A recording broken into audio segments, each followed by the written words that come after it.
Hi, if you don't know who I am, my name is Liam, and here on this channel we watch RuPaul's Drag Race, and then we come here and we...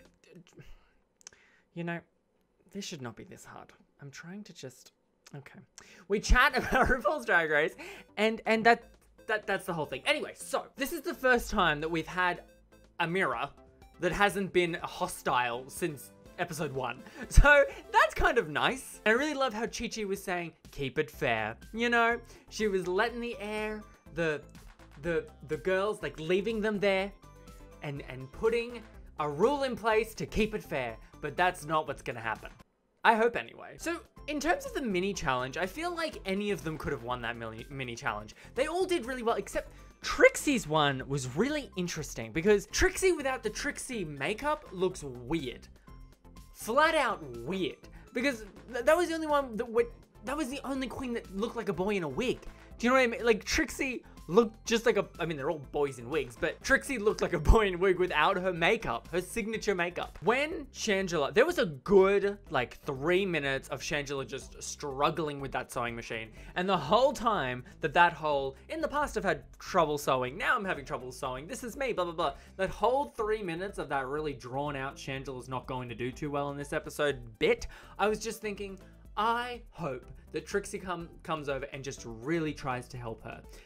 And that's exactly what happened. I feel like I'm so used to not getting what I want with this show that I wasn't expecting Trixie to go over and really help her out as much as she could. I'm just glad that Trixie and Shangela have, like, they're getting along. Again, there's no real drama there. Don't get me wrong, I love the drama in this show, but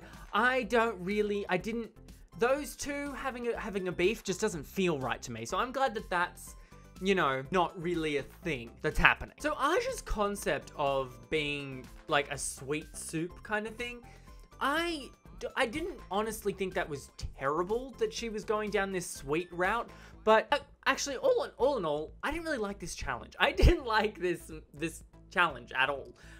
The soup thing, first of all, I didn't really get it to begin with. It was only until after the challenge that it clicked with me, so thank God I wasn't in this race, because I didn't really get how the soup thing correlated, but they were meant to be branding themselves as if they were a soup. So I guess now I do get it, but I didn't before. Okay, well, I didn't like this challenge. I didn't feel like it was particularly amazing, and I also don't feel like I knew exactly what would be a good idea, because when Kennedy came out on the runway and she was like this old woman, I thought that was a great idea, but then the judges really hated it, and now I can see why they hated it, because we don't really see Kennedy as a woman. We don't really see Kennedy as an old woman, but at the same time, it was probably a better concept to go. I'm very confused. So I'm guessing with Aja, like, I don't even know what you do for Aja, because she's like... Spicy? Is she spicy? BB did something spicy. Her graphics design on BB's packaging was horrendous. I feel like, you know how they've got to do these challenges, right? Obviously, they had some kind of graphics design team working overnight to create those. I should not have been focusing on such a strange detail, but the whole time they're just coming out and showing us their cans, I'm thinking, this was a very quick turnaround, like a 12-hour turnaround. They had to get these designed and printed in 12 hours. Somebody was drinking a lot of I'm sorry, that's got nothing to do with this. I thought, and going back on Aja, I thought that she did a really good job with the outfit. Was it disco? Not really, but I can understand the struggle that Aja's going through there, because I would have been in the same spot. I don't really know if I would have known how to fit into that look. The 70s wasn't that long time ago, I get that. But Ru's argument was, as a drag queen, you're supposed to be the holder of the knowledge, which I kind of disagree with. I think all gay people are supposed to be the holder of the knowledge, so I'm, like, in the same boat as Aja, you know? Shangela, yeah, it was bad. It was real bad, but I really liked how she owned that she wasn't a good sewer, but she still said, but I came out here and I did my best, and this is what I'm giving you, and this is all I've got for you. And I feel like the judges respected that. I feel like Ru especially respected that. The whole time she was walking down that runway though, and the disc outfit, she was holding herself like at any moment it was just gonna fall off her. Trixie's outfit was fantastic. It was completely tailor-made to her body. I'm so glad that Trixie won something. Now, if she was to get eliminated before the top 3 things, I wouldn't feel too terrible because she's won something. And that is a big deal. And she looked great. She did such a good job. I honestly feel like The soup thing, Trixie really did one of the best jobs of it because it was really her. It was funny, it was comedic. You could tell that that soup was Trixie. Obviously, if you look at the can, her face is on it, which I don't really get why anyone else didn't put their face on it. That's very easy to brand yourself, put your face on it. But Trixie had her face on it. The outfit was incredible. She did such a good job. This was Trixie's episode. Before I thought it was her episode for bad reasons, but this was Trixie's episode. Thank goodness this was a better situation. I think Trixie's outfit looked amazing because it fit her body really well. BB's looked amazing. Just, I don't know if it was fitting her body really well because of all the tinsel and stuff, but it was really well put together. But I think Trixie's was the most impressive, but BB's looked most aesthetically pleasing. But they both looked really good. Was Bendela padded? I don't think Bendela was padded. I'm surprised that Michelle didn't read Ben for not being padded. Unless she was. It didn't look like it to me. Ben was, I don't know, I really feel like Ben did her best. I don't know if this whole tired thing is very fair. I think she was all there, but oh God, who wouldn't be tired? I would be tired. I'm tired just watching this show. So out of everyone that could have been in the bottom, I mean, Aja wasn't really there for me. I didn't see this coming. I kind of felt like Shangela was going to be in the bottom because it was a sewing thing, but I didn't feel like I would want, there's no way I would want Shangela to go home. She's like top 3 material at this point. But Aja being in the bottom was shocking to me. I kind of felt like this week it was going to be Kennedy's time. Or, you know, I really felt like this week Kennedy was going to be in the bottom and then somebody else. And unfortunately, I thought it was either going to be Trixie or maybe BB if that conspiracy's wrong, which now I'm thinking it might be wrong because she just won a challenge. I wasn't expecting Aja to go. With the whole elimination chats that were going on, I was shocked that Trixie was even entertaining the idea of sending Shangela home. I am so interested to see who Trixie chose in the next episode. Like, if she pulls out and it says Shangela, I will be shocked. Because I just felt like Shangela was off limits to Trixie at this point. Was I the only one who was thinking that? I can understand that, you know, in that moment, there's a lot to consider with Aja going home or Shangela going home.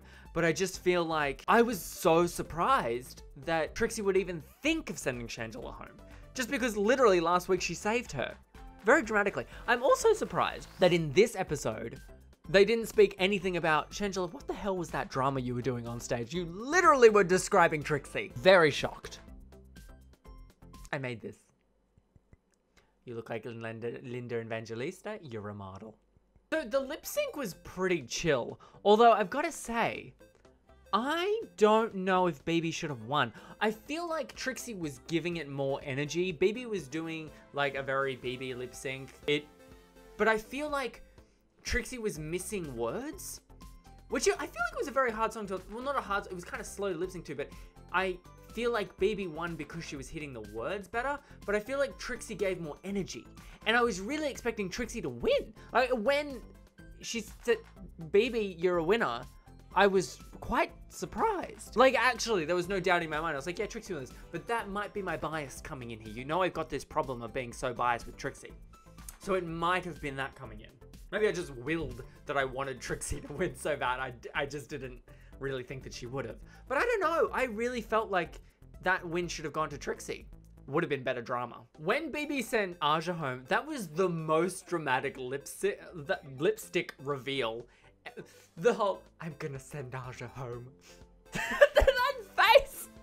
And then she held it up. That was dramatic as hell. But again, I'm very surprised that BB won anything because I feel like maybe that plays against our mole theory. I guess she could still win, she just can't go home. I don't know, I really want this mole theory to be correct. If it wasn't correct, I'm gonna be very shocked because it makes too much sense. Speaking of this all-powerful hierarchy of whatever the hell's going on with this Handmaid's Tale story that I still haven't quite figured out, why were there only 3 of them that came? Did anyone see the promo after? Not a lot of you watch after the credits, but there's a promo after the credits for the next episode. And if you hadn't seen it, it looks like the next episode is when they're coming back for their revenge. So, I'm thinking only 3 of them seem to be coming back. But what if with the Spice Girls challenge next week, 2 of them come back in to compete, and then there's like this whole other where the other 3 come in, because there should be 5, right? There should be 5 that are coming back for their revenge.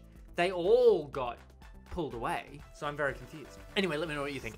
Okay, guys, thank you so much for watching. If you enjoyed this, I do these recaps every week, so make sure to come back. I have to figure out a way to make a second video next week, which I don't even know I'm going to be able to do. I'll talk... I'm tired, y'all. Not from doing these videos, just life in general, but we've got season 10 coming up, and we've had, you know, a reveal of who the next queens are. Mind you, one of them was Aquaria. We did a video about Aquaria, but anyway, I don't really know what to do because I kind of need to get on top of that, but I've got so much more going on.